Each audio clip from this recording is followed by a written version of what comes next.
Hello my dear students, आज करने वाले हैं बच्चों हम क्लास 9 की हमारी विज्ञान की वर्कशीट नंबर है बच्चों 88। आज हमारी डेट है बच्चों 11। विद्यार्थी के नाम में आपका नाम आएगा और कक्षा अध्यापक के नाम में आपके टीचर का। ठीक है बच्चों, तो बच्चों हमारा आज का टॉपिक है परमाणु की संरचना संयोजकता के बारे में पढ़ेंगे हम।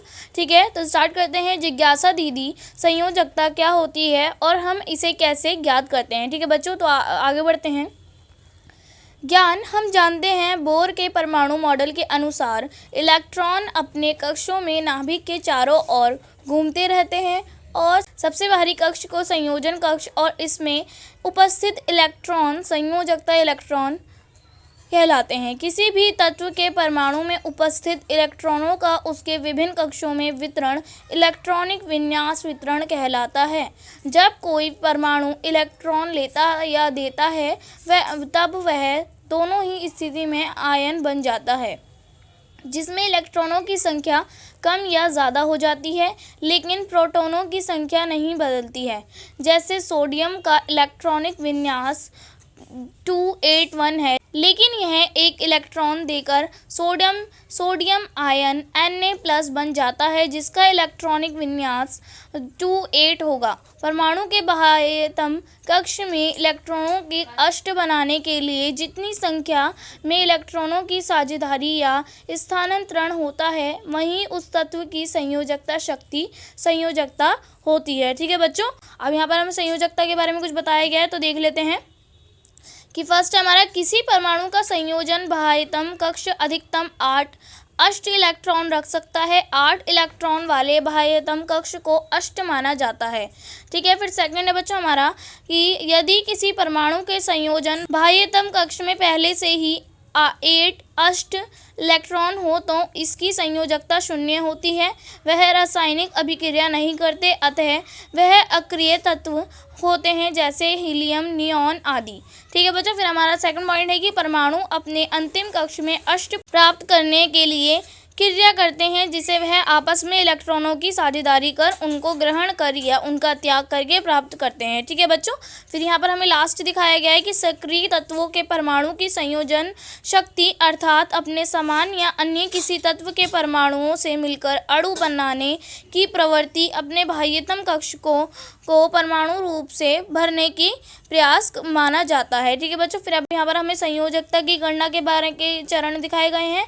ठीक है, तो पहला है कि सबसे पहले तत्व का इलेक्ट्रॉनिक विन्यास लिखिए। ठीक है, फिर सेकंड में है कि यदि बाहरी कक्ष में 4 इलेक्ट्रॉन से कम या बराबर है तो वहीं उसकी संयोजकता है, क्योंकि 4 से कम इलेक्ट्रॉनों का त्याग करना प्राप्त करने से आसान है। फिर थर्ड है बच्चों कि यदि बाहरी कक्ष में 4 से अधिक इलेक्ट्रॉन हैं तो 8 बाहरी कक्ष में इलेक्ट्रॉनों की संख्या द्वारा प्राप्त किया जाता है। उदाहरण है बच्चों, जैसे तत्व हमें दिए गए हैं यहाँ पर कि पहला तत्व दे रखे हैं और परमाणु की संख्या दी गई है और इलेक्ट्रॉनिक विन्यास दे रखे हैं और बाह्यतम कक्ष में इलेक्ट्रॉन दे रखे हैं और उनकी संयोजकता बताई गई है।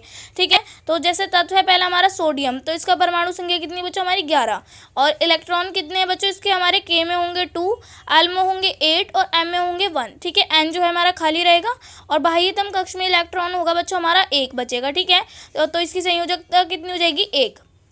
फिर मैग्नीशियम तत्व है बच्चों, इसकी परमाणु संख्या होती है 12 और इसके इलेक्ट्रॉनिक विन्यास कैसे होते हैं बच्चों, K जो होता है उसमें 2 होते हैं, L में 8 होते हैं और M में 2 होते हैं और N जो होता है बच्चों वो क्या होता है खाली रहता है।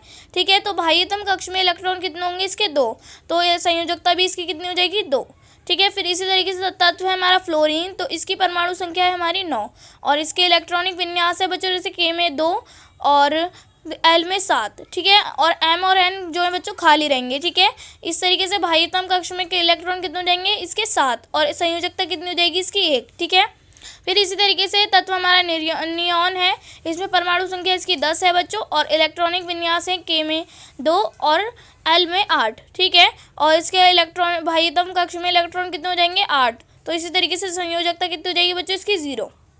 ठीक है, फिर तत्व है बच्चों हमारे जैसे लास्ट है कार्बन, तो इसकी परमाणु संख्या है जैसे हमारी 6 और इलेक्ट्रॉनिक विन्यास में हो जाएगा K में 2 और L में 4 आ जाएंगे, तो बाह्यतम कक्ष में इलेक्ट्रॉन कितने हो जाएंगे इसके 4, तो इस संयोजकता हो जाएगी बच्चों इसकी 4। ठीक है, फिर स्वयं को जांचिए। ठीक है बच्चों, यहाँ पर हमें 4 क्वेश्चन दे रखे हैं, बेहद ईजी हैं। चलिए फटाफट से कर लेते हैं बच्चों, ठीक है। तो बच्चों हमारा फर्स्ट क्वेश्चन है कि संयोजकता क्या होती है।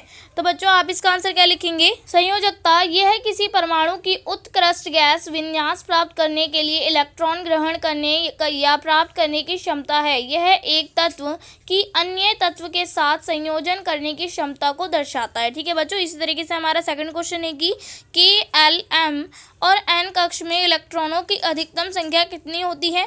तो बच्चों आप इसका आंसर लिखेंगे KLM और N कक्षा में मौजूद इलेक्ट्रॉनों की अधिकतम संख्या क्रमश 2, 8, 18, 32 है, ठीक है बच्चों।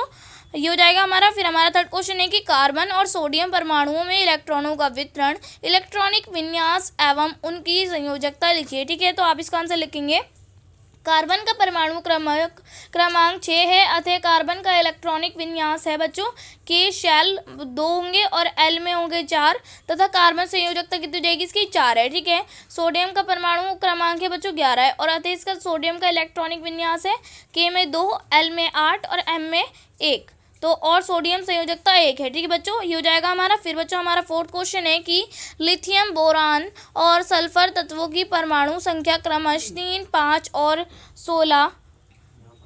16 है, तो इनकी संयोजकता क्या होगी, ठीक है बच्चों। तो आप इसका आंसर लिखेंगे लिथियम की संयोजकता 1, बोरॉन की संयोजकता 3 और सल्फर की संयोजकता 2, ठीक है बच्चों। ये हो जाएगा हमारा कंप्लीट। तो बच्चों हमारी वर्कशीट जो है यहीं पर पूरी होती है। आई होप आप लोगों को वर्कशीट अच्छे से समझ में आ गई होगी। तो बच्चों अगर आपने अभी तक मेरे चैनल को सब्सक्राइब नहीं किया है तो प्लीज़ मेरे चैनल को सब्सक्राइब कर लीजिए और बेल आइकन को ऑल पे सेट कर दीजिए ताकि मेरी आने वाली हर वीडियो का नोटिफिकेशन आपको सबसे पहले मिले, ठीक है बच्चों। तो मिलते हैं नेक्स्ट वीडियो में, तब तक के लिए टेक केयर, गुड बाय।